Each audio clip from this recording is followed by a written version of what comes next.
ano. Wait, man. Ah, crunchy.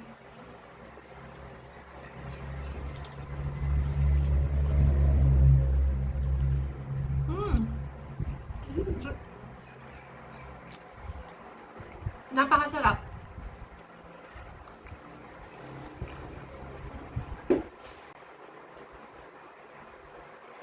Wala kaya mag-focus. Ayan. Sarap. Ano po lasa? Sobrang sarap. Crunchy, ano? Hello mga mamshies, mga beshies! This is Mama Lu. Welcome back to my YouTube channel!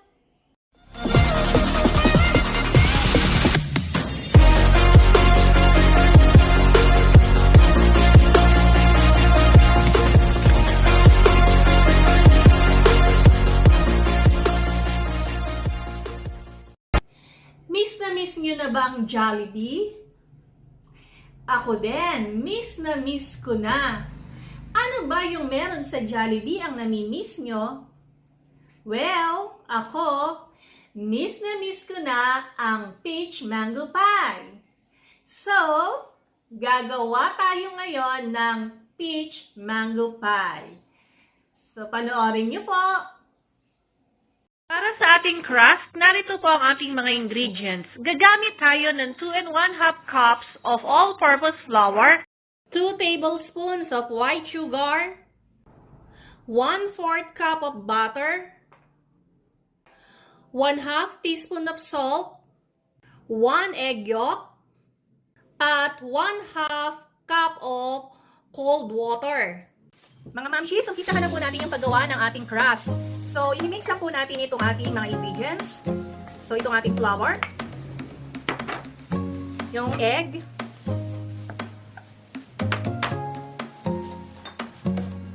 sugar,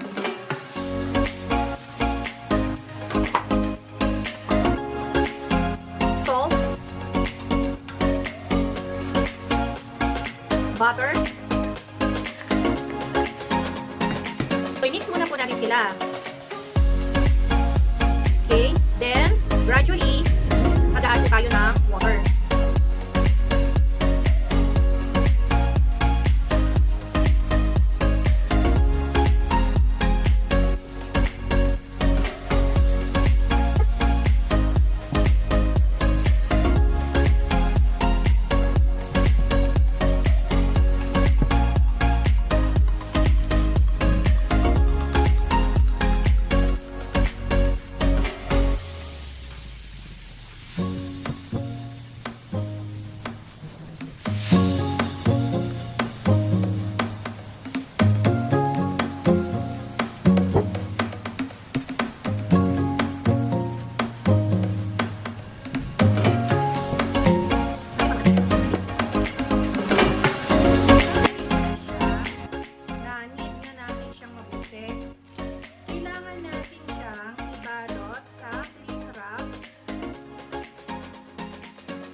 Then,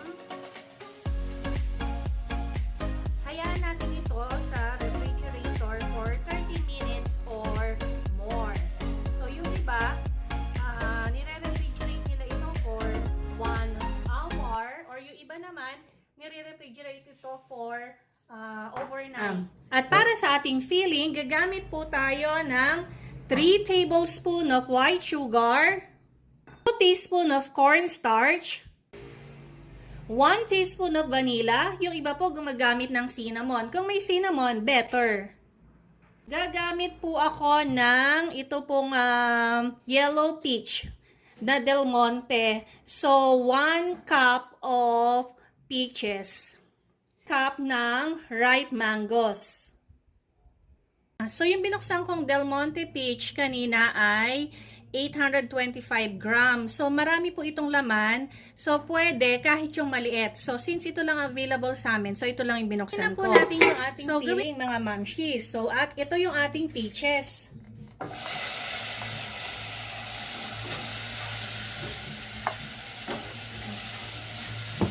Okay.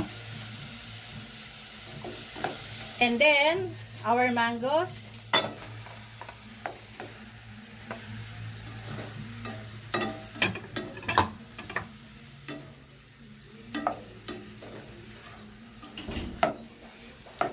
yung ating 3 tablespoon na sugar.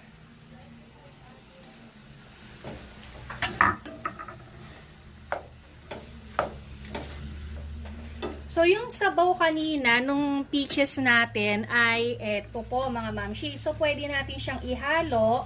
Tansyahin lang natin.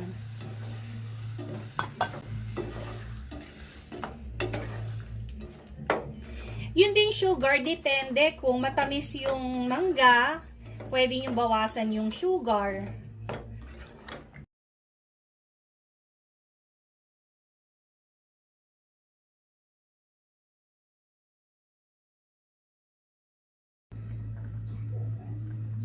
Then, ilagay natin itong ating vanilla.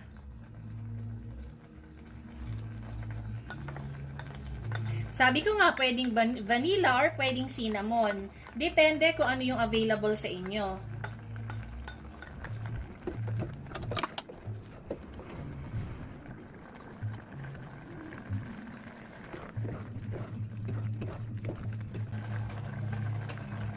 So, ilagay na natin yung ating cornstarch with water.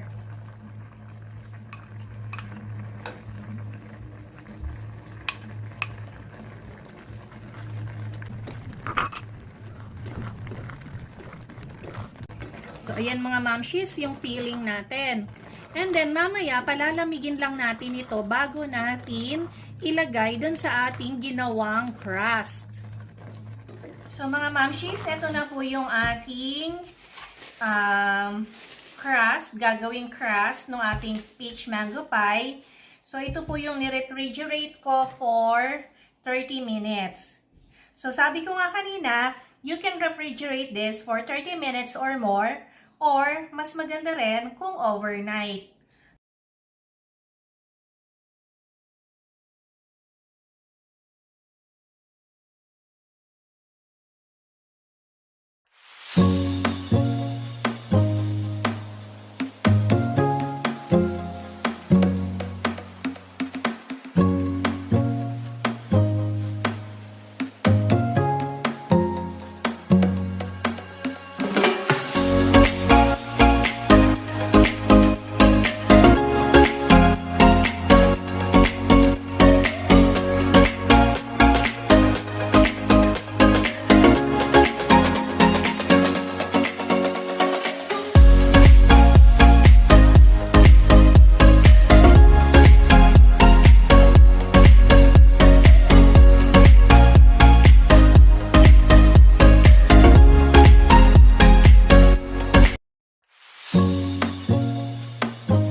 Bakit natin pinapahira ng egg white? Para hindi po ma-absorb nung crust yung ating filling na ilalagay. Yan. So, lalagyan na po natin ng filling.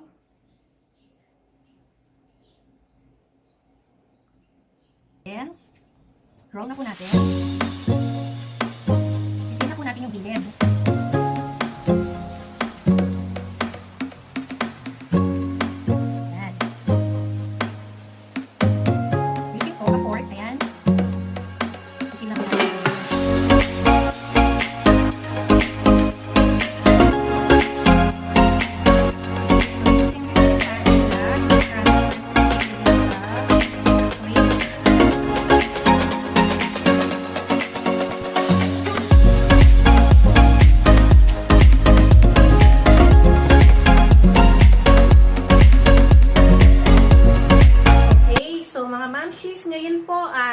Bago natin iprito, lalagyan muna natin ito ng cornstarch sa labas. Kung cornstarch na kayo, nilagyan po ito ng water. So, bakit kailangan lagyan ng cornstarch? Kasi yan po yung makakadagdag sa crunchiness ng ating peach mango pie. Okay, so fry na po natin yung ating peach mango pie. So,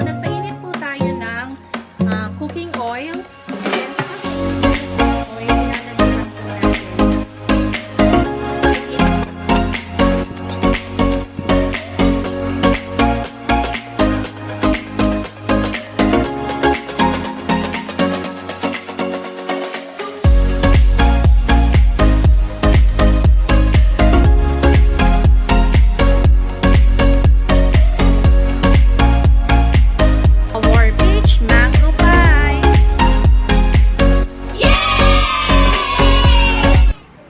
For our taste test,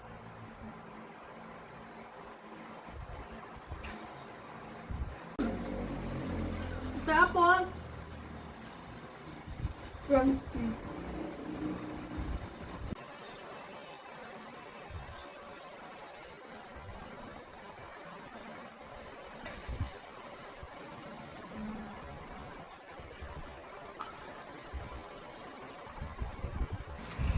so mga momshies, isa na namang napakasarap na merienda ang natutunan natin sa araw na ito.